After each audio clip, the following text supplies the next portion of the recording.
Hey, what's up guys and gals? My name is Rick9G. Thank you so much for joining me today. We're going to be talking about the Twilight Zone. Thanks so much for the support as always, and you guys continue to subscribe to the channel. You're making it grow. You're helping me hit that big goal of 40,000 by the end of the year, December 2019. I think we can reach it, guys and gals. We're going to be talking about a specific episode that I think is one of the most brilliant episodes, and I think it has the most ironic ending of any Twilight Zone episode that you can see. It's called Time Enough at Last, and it stars Burgess Meredith, and I think he's a fantastic actor. He is a delight to watch, and let me tell you, the range that he can do, anything from when he played that character in Rocky to when he plays this character in this Twilight Zone episode, he's just so different, and I think that really is a testament to how great he was.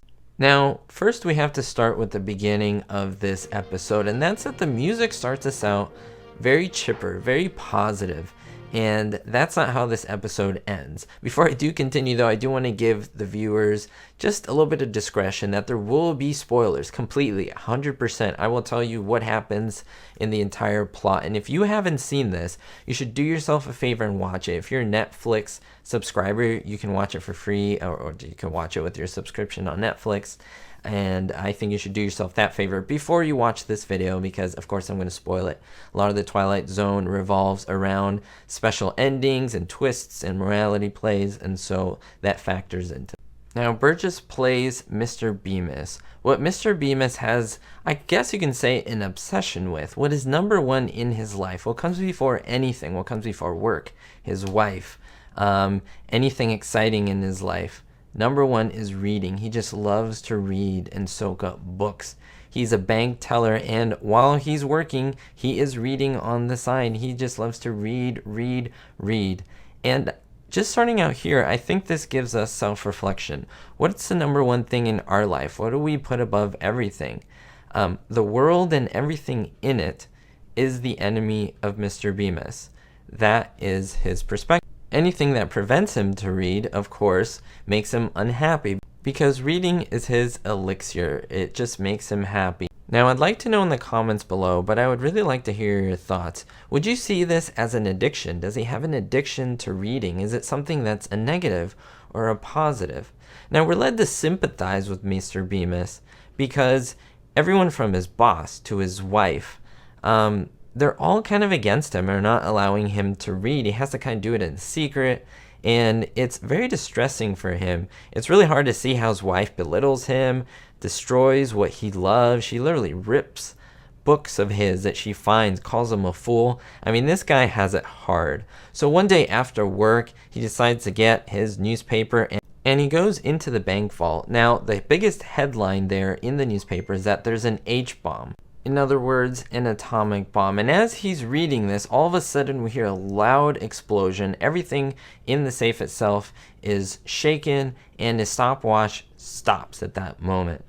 Now, he gets outside of the vault and notices that a bomb detonated, a huge atomic bomb. He is literally the last man on Earth. Everywhere he sees is just total destruction.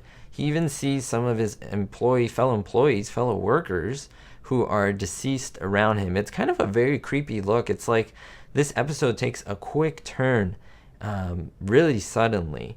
There's almost the stench of death around him, and oddly enough, Mr. Bemis has little emotion. He does react, but there's no real sadness. There's no real expression of mourning. But he asks, why am I all right? What made me special? Why is everyone else dead and he's around? Now, one little plot hole here, I ask, why is there no radiation? Which is kind of funny because, yes, there would be radiation. In this case, he would be irradiated.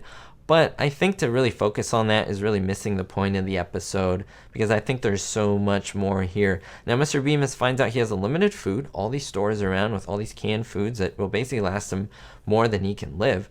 Now, he has all these things to look forward to. He starts to think, no taxes, no burdens. It's really weird that he didn't grieve again for the world in which he lost and he was a part of. However, he begins to wonder that he is alone. What's interesting about this episode, what draws us into this man's life, is that we go into his head, we go into his psyche, we see all of these things happening to him and his reactions to it. We're drawn into it. We're seeing what's going to happen to this man at the end. He finds a gun and, well, he contemplates using it because he's so lonely and he wants to find something to do. But alas, he finds a library, and with this, an endless supply of books. He's like a kid in a candy store. He thinks, oh my gosh, I can read for the rest of my life. He splits the books up into months and years, and he has books to last him an entire lifetime. The best thing is, there's all the time he needs to read. However, he slips and his glasses fall. They break and they completely shatter. He says, that's not fair. I had plans. And of course, the narrator ends with the best laid plans, ... Now the question is, what becomes of this man? We don't know. It fades into black with him kind of despairing that he has no glasses. It's really interesting to note. What do you guys and gals think? Does he end it? Does he live his life? Does he hold the books really close to his face and try to read that way? Or, I don't know, really, what happens to this man? And I have a couple of hypotheses about what this actual episode is about. Now, number one, he has gone mad. He has gone mad without books. Literally, in the beginning of this episode, his wife takes away his books and his boss take away his books, and he goes mad and he imagines this life. It's all in his head, what we see. Now, number two, that this can be an addiction, that it's kind of ruining his life, his world. It's very symbolic to what is going on. Now, that nothing was actually destroyed, but everything gets quote-unquote destroyed around him because of his addiction. It's more symbolic than anything. Number three, is this all a symbol for selfishness, making you unaware of our world, its surroundings, and that nothing is left but destruction, stench. This is what happens when we are selfish. Everything around us becomes kind of rotten in our viewpoint. Now, did he cause this bomb? Now, these are all questions that I'm asking. Maybe there are no answers to them. But this is why I think this episode is brilliant, because it has so many open doors which we could go through, guys and gals. And finally, has the apocalypse truly happened? And was he hit with Murphy's Law? That could be the thing, that this is all real and taken literally. But I want to know what your guys' thoughts are on this episode. In my opinion, it is so ironic that this man wanted to read, and at the end he had no choice but to give up that hobby.